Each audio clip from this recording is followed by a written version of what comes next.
আপনি যত টাকা দিয়েই ফ্রিজ কেনেন না কেন, আপনার ফ্রিজের পাওয়ার পয়েন্ট মূলত সকেট পয়েন্ট যদি আপনি ঠিকঠাকভাবে কানেকশন না করেন, তাহলে আপনার মূল্যবান ফ্রিজটি নষ্ট হয়ে যেতে পারে। হ্যালো ভিউয়ার্স, আসসালামু আলাইকুম। আজকে আপনাদেরকে দেখাবো কিভাবে আপনারা একটি ফ্রিজের জন্য সকেট পয়েন্ট করবেন।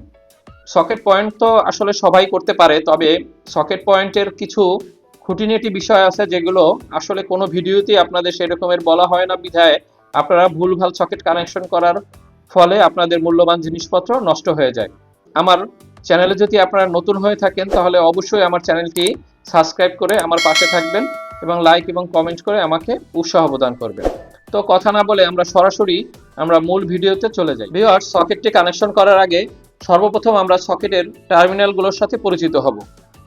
আমরা সকেটটি উল্টো করলে দেখা যাবে যে এখানে মোটমাট 5টি আপনার টার্মিনাল দেখা যাচ্ছে। 2টি সুইচের টার্মিনাল এবং 3টি সকেটের টার্মিনাল। সকেটের টার্মিনালের ভিতরে যেখানে এল লেখা আছে সেইখানে আপনার ফেজ লাইন ঢুকবে, যেখানে এন লেখা আছে সেইখানে আপনার নিউট্রাল লাইন ঢুকবে, এবং যেখানে ই লেখা আছে বা আর্থিং এর চিহ্ন আছে সেখানে আর্থিং লাইন ঢুকবে। তো এখন আমরা এটি কানেকশন করব।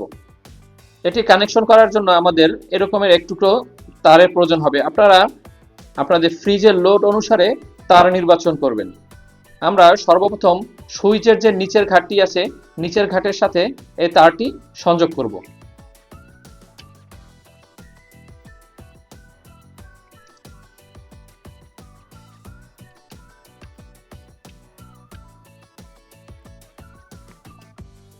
ভিউয়ার্স, আমরা সুইচের নিচের টার্মিনালে আমরা ছোট্ট তারটি সংযোগ করেছি। এবার অপর মাথাটি আমরা যেখানে এল লেখা আছে ঠিক সেই টার্মিনালে আমরা সংযোগ করব।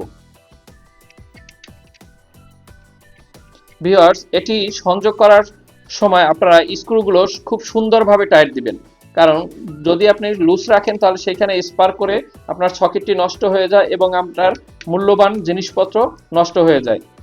এই কথাগুলো আসলে কেউ আপনাদের সেরকম করে বলবে না যে এগুলো সুন্দরভাবে টাইট দিতে হয়। টাইট না দিলে আপনার স্পার্ক করার ফলে আপনার মূল্যবান জিনিসটি নষ্ট হয়ে যায়। তাই এটি কানেকশন করার সময় অবশ্যই আপনারা সুন্দরভাবে টাইট দিয়ে নেবেন। আমাদের ছোট তারটি সংযোগ করা হয়ে গেল। এখন আমরা এটিতে মেইন লাইন কানেকশন করব। আপনারা এইভাবে 3টি তার নিয়ে আসবেন। মেইন লাইন থেকে আপনারা যেখান থেকে ফ্রিজের লাইনটি দিতে চাচ্ছেন ঠিক সেইখান থেকে আপনারা এভাবে 3টি তার নিয়ে আসবেন। আমি আবার বলছি, আপনারা ফ্রিজের লোড অনুসারে আপনারা তার নির্বাচন করবেন। আমি 3টি তার নিয়েছি, একটি আর্থিং, একটি ফেজ এবং একটি নিউট্রাল। আপনারা যদি আর্থিং থাকে তাহলে অবশ্যই আপনারা সেখানে আর্থিং দেওয়ার ব্যবস্থা করবেন, আর আর্থিং না থাকলে আপনারা চেষ্টা করবেন যে কোথাও থেকে যেন আর্থিং নিয়ে এসে এই সকেটে কানেকশন করা যায়। কারণ যদি আপনি আর্থিং না করেন তাহলে আপনার ফ্রিজটি অনেক সময় বডি হয়ে যায় বা ফ্রিজ শর্ট করে, আর এই শর্ট করার মূল কারণই হয়েছে আপনার আর্থিং না দেওয়ার কারণে। তো ভিউয়ার্স, সর্বপ্রথম আমরা এটিতে নিউট্রাল তারটি কানেকশন করব।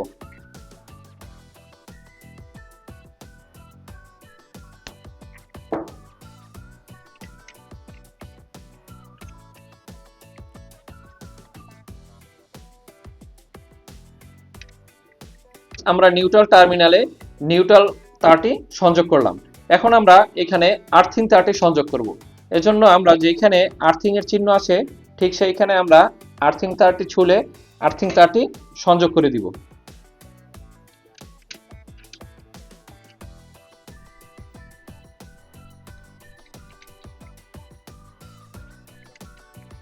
ভিউয়ার্স, অনেকে বলবে যে আর্থিং দেওয়ার কোনো প্রয়োজন নেই, কিন্তু আর্থিং অবশ্যই দরকার আছে। কারণ আপনার যে কোনো মেটাল, যে কোনো জিনিস আপনার রান করার ক্ষেত্রে আপনার অবশ্যই আর্থিং এর প্রয়োজন আছে। আর্থিং না হলে আপনার সেই মেটাল জিনিসটা যে কোনো সময় বডি হয়ে যেতে পারে, আপনাদের বড় ধরনের শক দিতে পারে। তাই অবশ্যই আপনারা আর্থিং ব্যবহার করবেন।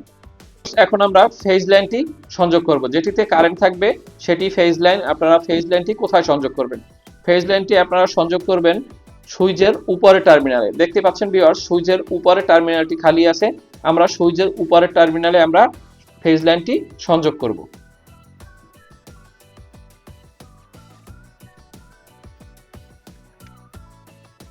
আমরা সকেটটি পুরোপুরি আপনার ওয়ারিং করা কমপ্লিট করেছি। এখন আপনাদের বোঝার সুবিধার্থে আমি আবার বলছি, আপনারা সুইচের নিচের টার্মিনাল থেকে ছোট একটি তার সংযোগ করে আপনারা যেখানে এল লেখা আছে ঠিক সেই টার্মিনালে আপনারা সংযোগ করবেন। এবার নিউট্রাল তারটি যেখানে এন লেখা আছে ঠিক সেইখানে সেই টার্মিনালে সংযোগ করে দিবেন। এবার আর্থিং তারটি আপনারা যেখানে আর্থিং এর চিহ্ন আছে ঠিক সেইখানে সংযোগ করে দিবেন। এবার বাকি থাকবে ফেজ তারটি। ফেজ তারটি আপনারা সুইচের উপরের টার্মিনালে সংযোগ করবেন, কারণ আপনি যখন সুইচটি প্রেস করবেন তখন এই টার্মিনাল হয়ে নিচের টার্মিনালে বিদ্যুৎ এসে আপনার এন লাইনে পৌঁছে যাবে, তখন আপনার ফ্রিজে সরাসরি বিদ্যুৎ আমরা সকেটে বিদ্যুৎ সংযোগ দিয়ে দিয়েছি। এখন আমরা সুইচটি অন করব। সুইচটি অন করলে দেখতেই পাচ্ছেন ভিউয়ার্স, এখানে ইন্ডিকেট বাতি ইন্ডিকেট করছে, মানে আমাদের সকেটে লাইন চলে আসছে। এখন যদি আমরা একটি টেস্টার দিয়ে দেখি তাহলে দেখতেই পাচ্ছেন ভিউয়ার্স, টেস্টারে বাতি জ্বলছে, মানে আমাদের সকেটে বিদ্যুৎ লাইন চলে আসছে বা সকেটটি ওয়্যারিং করা সঠিক আছে। এখন আমরা একটি লাইট দিয়ে টেস্ট করছি। দেখতে পাচ্ছেন ভিউয়ার্স, লাইটটি জ্বলছে, মানে আমাদের সকেটটি পুরো কমপ্লিট। ভিউয়ার্স, এভাবে যদি আপনারা সকেট কানেকশন করেন আর আমার নিয়ম অনুসারে যদি আপনারা সকেট কানেকশন করেন তাহলে আমার বিশ্বাস আপনাদের মূল্যবান জিনিসটি আর কখনোই নষ্ট হবে না। ধন্যবাদ সবাইকে, ভালো থাকবেন, সুস্থ থাকবেন, আবার দেখা হবে নতুন কোনো এক ভিডিওতে। আল্লাহ হাফেজ।